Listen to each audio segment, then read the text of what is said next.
Hello everybody, welcome to That's Football. I'm Mark Goldbridge, and is this going to be the most significant weekend in the Premier League season? Not just so far, but even when we look back in May. Manchester City go to Anfield, 8 points behind Liverpool. Arsenal go to West Ham.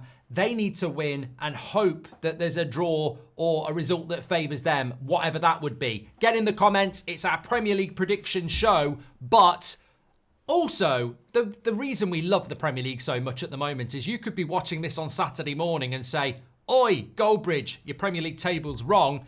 Brighton have just beaten Southampton on a Friday night." If they do, Brighton are second on 25 points on a Saturday morning, which is just another vindication of how exciting this Premier League season is.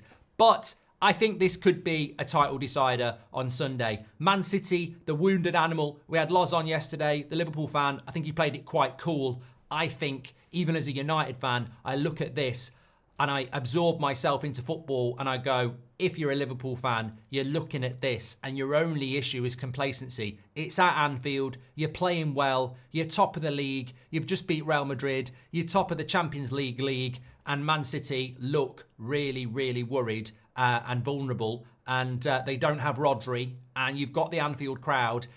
The only way Liverpool mess this up is if they're complacent. If they play anywhere near decent, if that crowd is anywhere near up it, I don't think Man City have got the sort of performance in them to do it. And I think recent history shows you that. If you go back to the game in March, where they should have got that late penalty for the foul by Doku in the penalty area on McAllister, that was a good Man City side in a title race, and Liverpool were better than them in the second half, and it ended up being a draw. So I think that this is a massive opportunity for Liverpool. Yeah, it's not Jurgen Klopp, it's Arne Slot, and yes, we sometimes hype up a game and it's not that good.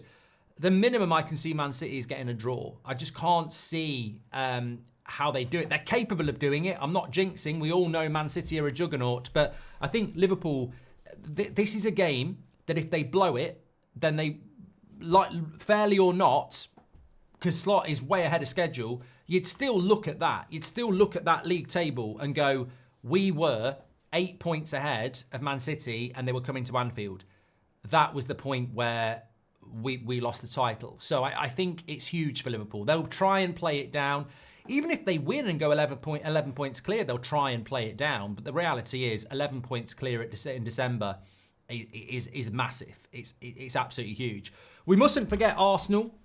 We mustn't also forget Chelsea and Brighton. As I said, Brighton play Friday night football. Chelsea are home to Aston Villa. So the whole top four really face an interesting weekend. And the one team that could really make hay is Brighton if they beat Southampton tonight. But Arsenal go to West Ham. I would normally think Arsenal would be fine. I thought Arsenal were brilliant against Sporting. I mean, I just didn't get a chance to do an individual video on it, so I'll just say it now. Arsenal were superb against Sporting, the best I've seen them play this season. They're always a well-organised side, they're always a good defensive side, but they actually played good football against Sporting, who are a decent side themselves. I thought Odegaard has made such a difference, and I think they have to go through the gears now. They've got games coming up that they would really be looking to motor through. And look, if Liverpool win at the weekend, they can't close the gap. So what they've got to do is beat West Ham. They've then got United at home, and then they've got Fulham away. These next 3 games for Arsenal have got to be 9 points. And even then, I've already put them out of a title race. I know some people don't like that, and I've always been respectful of what Arteta's doing at Arsenal. But I just think that through no fault of their own, injuries, suspensions, there's just been too many drop points this season, and I think they will drop more points again. If they want to counter that, if they want to be in a title race, then you've got to win your next 3 games, because I think Liverpool have got Newcastle on Wednesday as well at Newcastle. So if Arsenal could win their next 3 and Liverpool, let's say, drop 4, excuse me, I bet people thought I was going to go, bullshit, they won't drop 4. You can turn that gap from 9 to 5. And that's working 9 till 5. What a way to make a living. Bet you never thought that was going to happen. Yeah, they could take that gap from 9 to 5 by this time next Saturday, and then suddenly Arsenal are back in it. But I think that's why it's such a pivotal weekend, and actually a week. We've got 3 Premier League games in a week. That is 9 points up for grabs. If that gap gets any bigger, I mean, I think if that gap's the same, I still think Arsenal are out. I'm not going to change my mind on that. If it becomes 11 points, I think it's Liverpool's title. I don't want to say that because I think it's way too early, but that's the significance of the weekend. It's just so big. As I said, Chelsea, Villa. I think, that's an interesting game in itself. I think Villa are... I mean, look, I do think Chelsea against Villa on Sunday afternoon is massive. It probably won't get that well. Nothing's going to beat Liverpool, Man City. But Chelsea against Villa, I'd be doing that as a watch-along if Man United weren't playing Everton at the same time.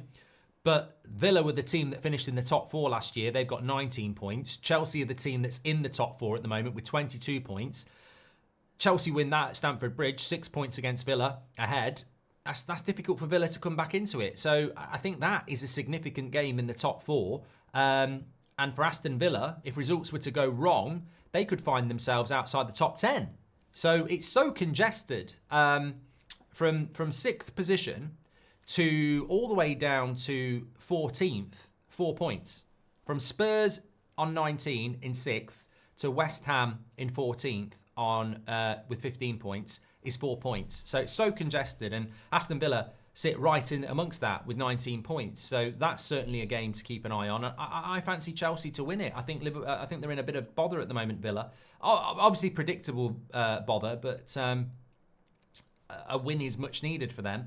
Selected other games, I think Wolves against Bournemouth is quite interesting, with Wolves beating Fulham and Southampton. They're on a bit of a roll at the moment. They've got an opportunity to keep that going. Nottingham Forest are still very much up there with 19 points. That loss against Arsenal was disappointing, but Ipswich is an opportunity for them to reassert themselves. They'll certainly be looking to do that. Newcastle go to Crystal Palace. I'd fancy Palace to win that. I think that's a tough one as well. And then, obviously, we move into the Sunday games. Chelsea against Villa. Man United, Everton. Look, Man United just need to win that. Not even in the top half at the moment. Man United need to win that. I think they will win that. And then, obviously, Arsenal coming up midweek next week is massive. Tottenham home to Fulham. This deserves 30 seconds of our time. Tottenham, Fulham. This is Spurs. You go to Man City, record a fantastic result at the Etihad. The week before, you lose at home to Ipswich. The week after, you lose at home to Fulham. It's just written in the Spursy way, isn't it? They can't do that. But it's Spurs, so they probably will. There's no Spurs fan watching this going, we'll be fine.